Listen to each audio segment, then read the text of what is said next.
There's an old rule in Washington, D.C. government housing. If your apartment comes with a room that isn't on the blueprint, never step inside. But 31-year-old journalist Daniel Reeves didn't believe in rules. Not when his new apartment had a door that wasn't supposed to exist. And definitely not when he heard a voice whispering from inside it on the first night. A voice that sounded exactly like him. Daniel had checked the blueprint 3 times.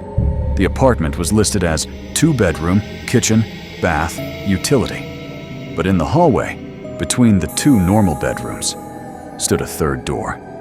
Plain, gray, unlabeled, as if someone added it later. When he touched the handle, the metal felt colder than ice. But he didn't open it. Not yet. That night, while recording a voice memo, his phone captured something. A whisper coming from that door. A whisper saying, "I remember you." The next morning, Daniel met his neighbor, an older British woman named Mrs. Alden. Her face paled the moment she saw the door behind him. She whispered, "Dear, please don't open that room. People who do, don't stay the same." Daniel laughed nervously. "But the room isn't even supposed to be here." She shook her head slowly. "That room wasn't there yesterday either." That night, at exactly 2:47 a.m., Daniel woke up to a sound. A soft, slow tapping. From the 3rd door, 3 taps. Pause. 2 taps. A structured pattern. He grabbed his phone, shaking, and recorded the sound. Then it happened. The door handle twitched. Just once. Then again. As if something inside was trying to test if it could come out. Daniel whispered, "Hello." The tapping stopped instantly. The silence felt heavier than the noise. When Daniel placed his ear against the door, he heard footsteps, but not normal ones. These were slow, dragging, uneven, like something walking with a twisted body. Then he heard breathing, deep, inhumanly deep. He stumbled back, terrified, but the door remained closed. He didn't sleep the rest of the night. Morning came. Daniel walked into the hallway and froze. The 3rd door had moved. It was not exactly in the same place.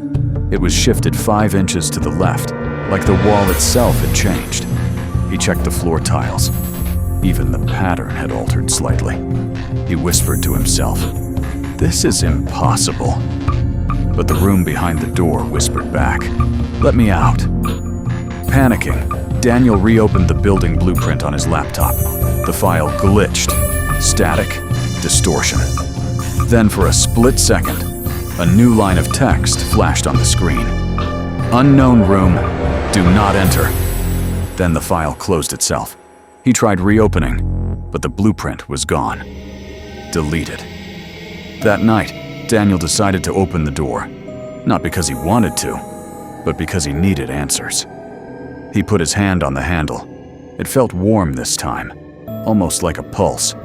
He twisted it slowly, but before he could open it, a hand grabbed his shoulder. Mrs. Alden, shaking, whispered, "Do not open that door. You are not the first Daniel to live here." Daniel froze. "What do you mean, the first Daniel?" She swallowed hard. "That room remembers people. Sometimes. It tries to bring them back." The door behind them creaked. Just a little. Just enough to show a sliver of darkness. A darkness that felt alive. Mrs. Alden's warning echoed in Daniel's mind. But before he could speak, the 3rd door behind them opened by itself. No wind, no movement. Just a smooth, silent opening. Revealing a room with no furniture, no windows, no light. Only a cold, empty void.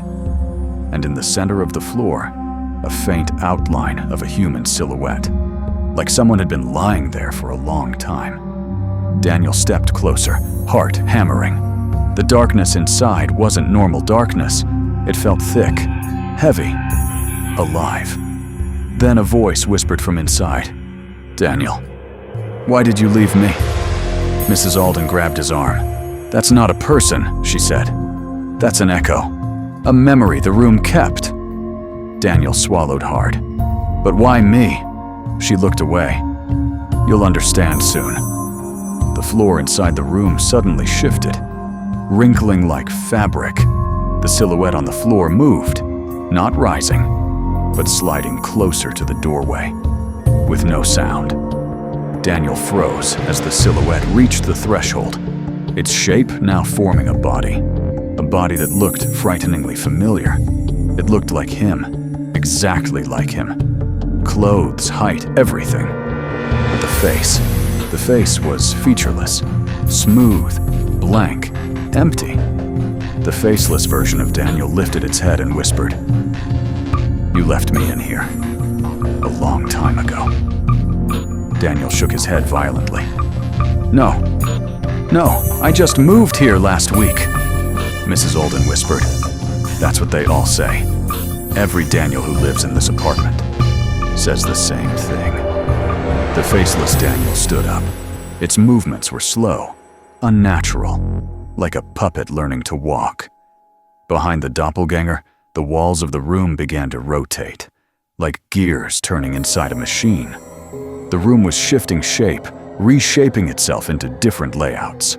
A bedroom, a basement, a hallway, a hospital room. Each scene lasted a second, as if the room was showing memories it had stolen. Then everything reset into darkness again. Daniel heard more whispers. Not one voice, hundreds, all speaking his name, all in different tones, different ages. Mrs. Alden whispered, "This room copies people, keeps pieces of their memories. When they disappear, the room stays hungry." Daniel stepped back, but the door slammed shut behind him. He was trapped inside, alone, with his faceless self. The faceless figure finally lifted its head, and this time, a mouth formed on its blank face. A mouth shaped exactly like Daniel's. It whispered, "You lived here before, in another version of this room, in another version of this building. You never left." Daniel backed away, trembling. The room's floor began to ripple again, like water turning into hands reaching for him. Daniel ran to the door and pulled. Locked. He slammed his shoulder against it again and again. Nothing. The faceless copy walked closer. Slow. Deliberate. Daniel screamed, "Let me out!" Outside, Mrs. Alden pressed her ear to the door. Inside, the lights flickered, the walls twisted, and Daniel's scream turned into static. Then silence. The door unlocked by itself. Mrs. Alden slowly opened it. The room was normal. Empty. Just an ordinary bedroom. No Daniel, no doppelganger. Only one thing remained on the floor. A fresh outline of a human silhouette. Newly added. Mrs. Alden whispered, "Another Daniel. The room remembers them all." Fade to black.